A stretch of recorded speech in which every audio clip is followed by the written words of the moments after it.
Welcome to the Nichols Weekly Tax Update Podcast. This is issue number 50. Where has the year gone? Huh? Well, let's see what we've got to work with this week. Well, there's the welcome. This program is produced to provide current information about developments in United States tax law, cases, rulings, IRS pronouncements, and expert comments on hot topics. You are receiving it as a member benefit from the South Carolina Association of CPAs. My commentary is necessarily brief, and you should consult appropriate authority before taking a position on any item discussed in the program. I acknowledge the value of my subscription to tax analysts today in preparing this program. Most of the articles that we select, most of the cases we cite, have been called to our attention, and in fact, we sometimes quote their head notes for clarity and for completeness. I consider them the preeminent source of information for tax professionals in the United States today. So it's only fitting that I use them in preparation of this program.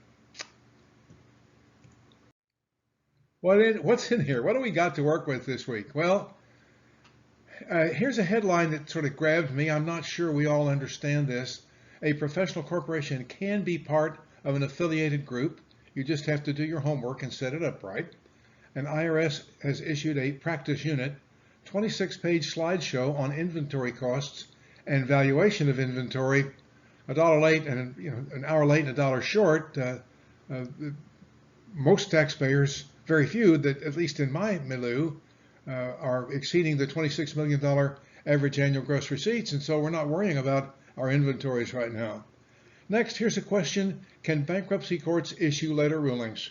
That question was posed in an article by Jack Cummings. It was published last week. I grabbed the headline because I like the article. They can't issue later rulings, but they can do a lot of other things when they're applying the tax law to bankruptcy law.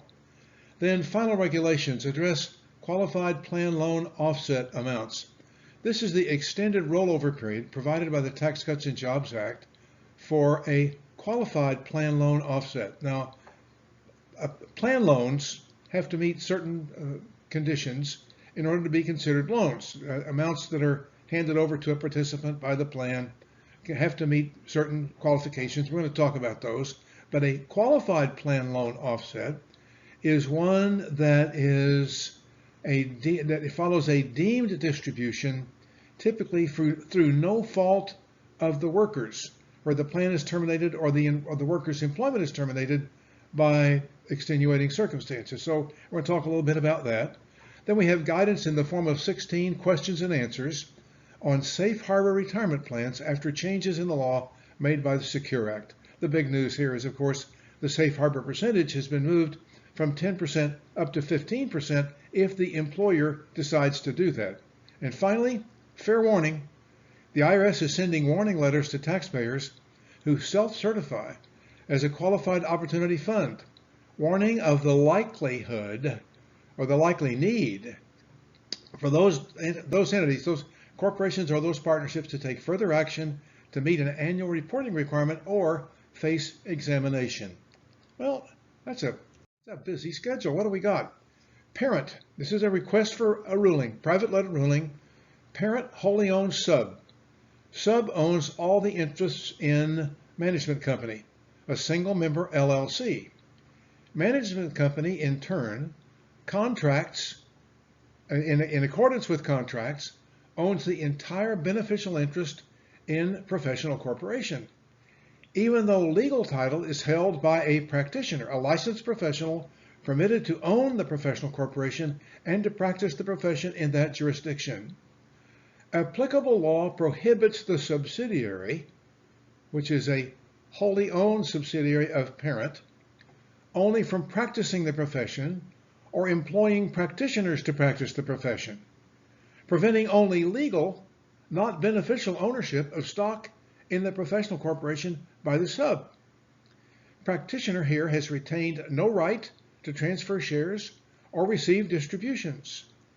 The IRS ruling here is that the professional corporation is a member of the parent group, permitted to join in filing a consolidated federal income tax return, So this may answer some questions you have had about how hospitals are permitted to acquire physicians' practices and roll those all up into a consolidated return, or for that matter, how entities that are not healthcare entities, or that maybe they are healthcare entities but they're not licensed to practice the profession, how can an Advantage plan acquire a physician's tax practice when only professionals are permitted to own the practice? This is how they do it.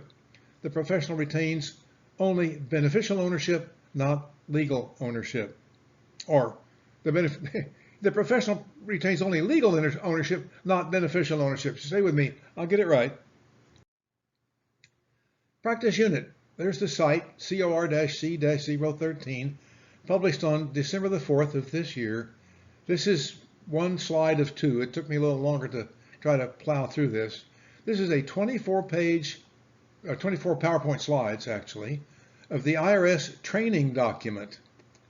I need to be a better proofreader. Training document explaining changes in inventoriable costs for a taxpayer that qualifies to use the alternative method under final section 263 Cap A regs that were effective back in November of 2018.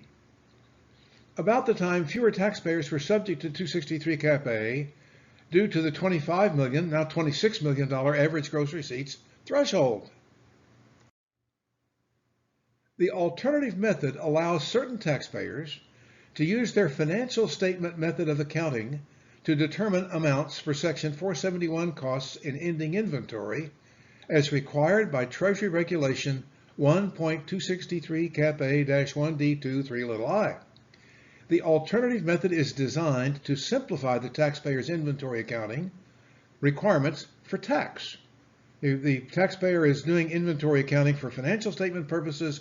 Why should there be a complex additional inventory calculation for tax? The way this works is the taxpayer using the simplified method will include the differences between financial statement book and tax amounts of Section 471 costs as additional 263A costs. The government only gets more capitalized costs in inventory, nevertheless, so they can't lose. What is the limit on a bankruptcy court's power to decide federal tax issues? Tax Notes Today, on December the 8th, publishes an article by Jasper L. Cummings, Jr., also known as Jack Cummings. According to Mr. Cummings, not much. He lists a dozen federal income tax issues that have been decided by bankruptcy courts exercising their somewhat fuzzy powers to do so. This 28-page article should be required reading for any CPA planning to offer tax planning and compliance services to taxpayers seeking bankruptcy protection.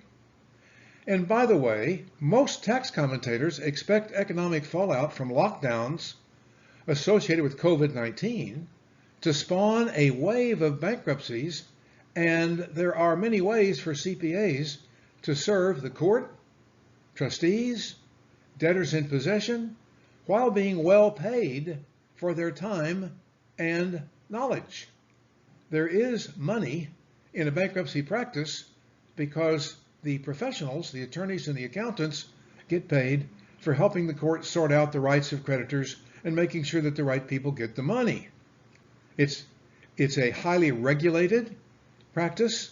You're under the thumb of a bankruptcy judge, but if you do it right, it can be well worth your time and the trouble to learn the bankruptcy law and the customs in dealing with a federal trustee in bankruptcy, which is where most of the action is going to be. The federal bankruptcy trustee takes care of all the Chapter 11 reorganizations, at least, and receives reports from debtors in possession. So that's where you should concentrate, and you might want to get acquainted with the federal bankruptcy trustee in the area where you practice. And make it known that you're at least interested in that kind of work. Final regulations address qualified plan loan offset amounts. December the 7th, to be treated as a loan from a qualified plan, A plan loan must be within loan limits set by the plan. It must be repayable within 5 years, and it must require substantially level amortization. We all know that those are the rules. What happens, however, without this legislation and the regulation is that when a plan is terminated, or when the employee's employment was terminated, it was treated as a distribution, and the employee had 60 days to roll over that distribution. Well, if your employer plan terminated, or if your employment terminated, you probably weren't exactly planning and looking around for how to get another job where you could roll your distribution into another plan. Besides which, you might have needed some of the money for living expenses, and you needed a little flexibility. You needed a little maneuvering room. Well, this is where a qualified plan loan comes into play.